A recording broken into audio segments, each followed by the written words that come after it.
Hello, welcome to Prithvi channel. నేను మీ లక్ష్మిని మాట్లాడుతున్నానండి. హాయ్ అండి, అందరూ ఎలా ఉన్నారు? బాగున్నారా? నేనైతే చాలా చాలా బాగున్నాను. ఈరోజు నేను చేస్తున్న రెసిపీ ఏంటంటే కాకరకాయ ఉల్లికారం అండి. సో ఇది చాలా స్పెషల్ అండి. కాకరకాయ తినలేని వాళ్ళు కూడా ఈ విధంగా చేసుకుంటే చాలా హ్యాపీగా తినొచ్చు. ముందుగా నేను 1/2 కేజీ కాకరకాయలు తీసుకున్నానండి. ఈ విధంగా ముక్కలు కట్ చేసుకోవాలి. మరీ సన్నగా కాదు, అలాగని మరీ లావుగా కాదు. గింజ ఇష్టం లేని వాళ్ళు తీసేయొచ్చండి. నేనైతే గింజతోనే వేస్తున్నాను. దీనికి కావాల్సిన ఉల్లిపాయలు 4 పెద్ద సైజులో ఉన్న ఉల్లిపాయలు అండి. అవి మనం మిక్సీ పట్టుకోవాలి కదా. సో దాంతోపాటు కొద్దిగా చింతపండు, 1 పాయ వెల్లుల్లిపాయ వేసానండి.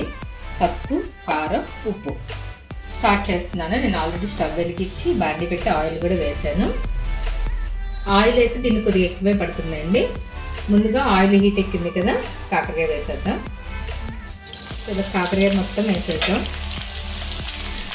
కాకరకాయలకి సరిపడా సాల్ట్ వేద్దాం. పసుపు కూడా సరిపడినంత పసుపు వేయండి.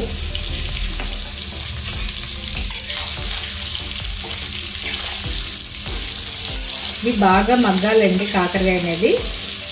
అప్పుడే నెక్స్ట్ ప్రాసెస్కి వెళ్దాము.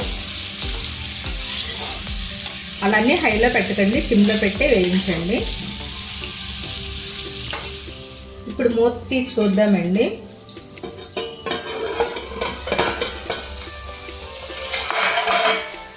సో చూసారా, ఇప్పటికే చాలా మగ్గినాయి కదండి. మనం మధ్య మధ్యలో కలుపుతూ ఉండాలి, ఎందుకంటే మనకి మాడకూడదు కాబట్టి. ఇవి ఇంకా మగ్గాలండి.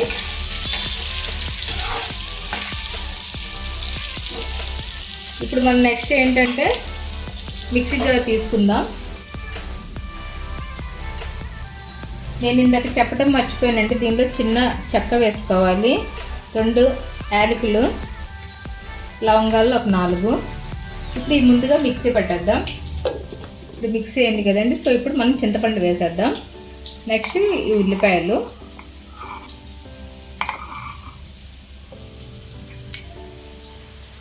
ఇప్పుడు ఇది కూడా కచ్చాపచ్చాగా మిక్సీ పడదామండి.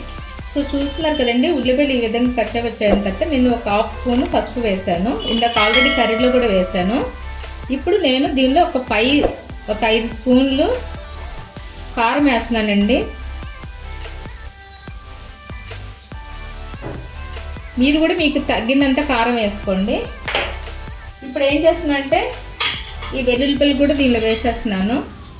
నెక్స్ట్ ఈ ఉల్లిపాయలు ఉన్నాయి కదా, మిగతా ఏమున్నాయో అవి కూడా వేసుకొని మనం కచ్చాపిచ్చాక మిక్సీ పట్టేయాలి. చూస్తున్నారు కదండి, మనం మిక్సీ పట్టుకున్న తర్వాత ఈ విధంగా రావాలి. సో ఇప్పుడు ఇక్కడ కాకరకాయలు కూడా ఫ్రై అయిపోయినాయి. కాకరకాయలు ఈ విధంగా వేగాలండి. ఇప్పుడు ఇదంతా సైడ్కి తీసేసుకొని ఈ పేస్ట్ అనేది మనం సెంటర్లో వేసేసుకోవాలి.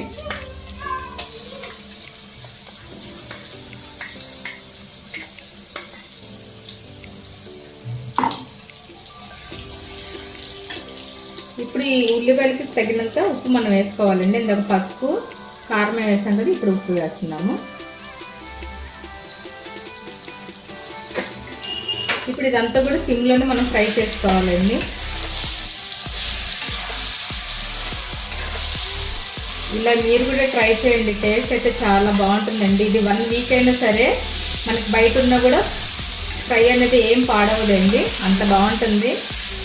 ఎందుకంటే కంప్లీట్ అన్నీ కూడా ఆయిల్లో మగ్గుతున్నాయి కాబట్టి మనకి ఎటువంటి ఇదిగా పాడవదు, బాగుంటుంది.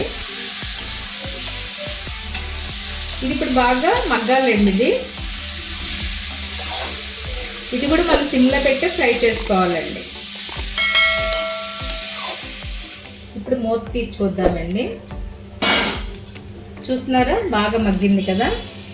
సో ఇంకా కొద్దిగా ఇంకా మగ్గాలండి.